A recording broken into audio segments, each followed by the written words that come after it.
there. Welcome to the Money Chat within Financial Literacy Society. I'm so excited that you're here. Now, this is a really informal money chat.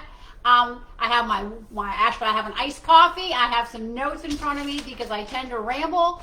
And let's get started. So in this video, I'm going to continue my series on the financial mistakes that most women make. If you haven't seen mistakes number 1 and 3, please go watch it if you'd like to. But today we're going to focus on numbers 4, 5, and 6. So in my humble opinion, the fourth mistake that most women make, and I'll look at my notes, is that they think they don't have time to get their finances in order. They think they don't have time for a budget course or a financial course. Now, I hate to be the bearer of bad news here, and I really hate to get in your face, but I think I need to here because you don't not have the time. Time is of the essence as you are paying attention to your money, paying off debt, and trying to create wealth, whatever that means to you. So let me give you a couple of scenarios.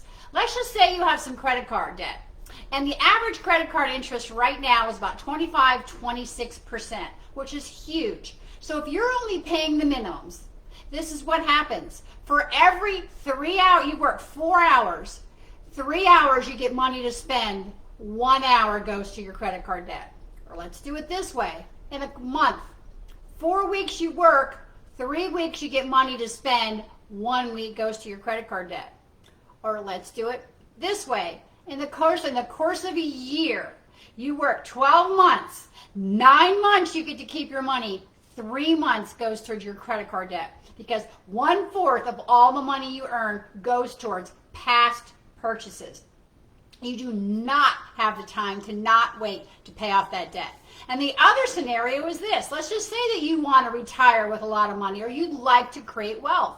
Well, if you're 25 years old and you put $500 in the stock market right now today at a 10% rate, which is not factoring in inflation. I'm sure I got bells and things going on, but just as a rough number, because the stock market's been growing 10% over the 100 years, and I know it's kind of in the tank right now, but I guarantee you it'll come back.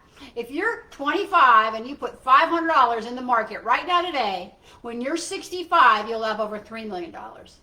But if you're 35 and you put the same $500 in when you're 65, you'll have $1.1 million. That 10 years is not very much time. It's a difference of $2 million. So let me ask you, do you have the time to not put into your budget and finances? What you pay attention to is what you'll do. You will pay attention to and you will make a priority what's important to you. And I would like to encourage you to make money important to you. So that's financial mistake number 4. Number 5 is living for today only. That's how I used to be. When I was younger, I didn't think about getting older. I had a cute little body. I weighed 115 pounds. You know, I ate what I want, sleeves of Oreos at a time. And I never really thought about getting old, gaining weight, having a belly, losing my muscles. But I never really thought about money.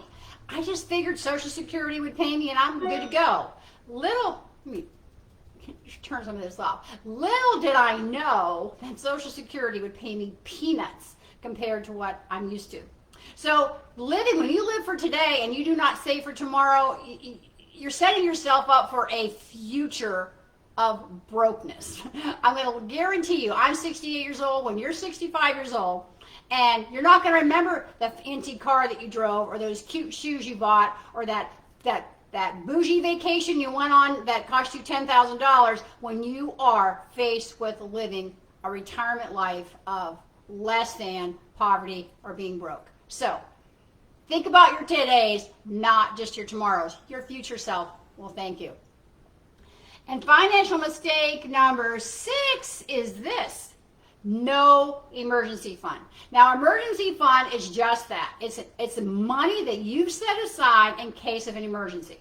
So let me ask you, what would happen to you if you lost your job? What would happen to you if a pandemic broke out and your job closed down? Jobs that people never thought would close down. What would happen to you if you got sick or one of your kids got sick and you couldn't work?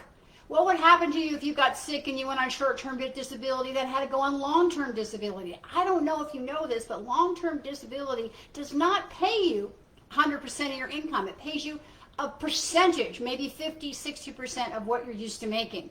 So an emergency fund is your cushion. It's your financial cushion. It's what you lean into when you're no longer working. When I decided to start paying attention to my money, about a year into me paying off debt and saving money and just being very intense about what I was doing, my husband lost his job. And it was a no stressor for us. Yeah, it was a stressor because he didn't have a job, but financially, we knew we were secure. We weren't going to lose our house. We weren't going to lose our cars. We were able to live indoors and have food on the table. We just had to cut back on spending that we didn't need so that we can maintain what we already owned. So I would like to encourage you to do, if nothing else, pay attention to your money. Find out what your take-home pay is. Find out exactly what your mandatory expenses are, like what you have to have, not the, oh, I got to have these shoes expenses. I'm talking about food, shelter, car gas, insurances, minimum debt payments. And then I would like you to subtract that from your net pay, and that's your extra, and take that extra and pay off debt, save for your future self. Well, thank you. And that's really all I got. If anybody has any questions, just let me know. I'm happy to answer them. Just drop in the comments below. I try to keep these money chats really short, really sweet, and really to the point. So thank you so very much for being here, and I really appreciate it, and I'll see you in my next money chat.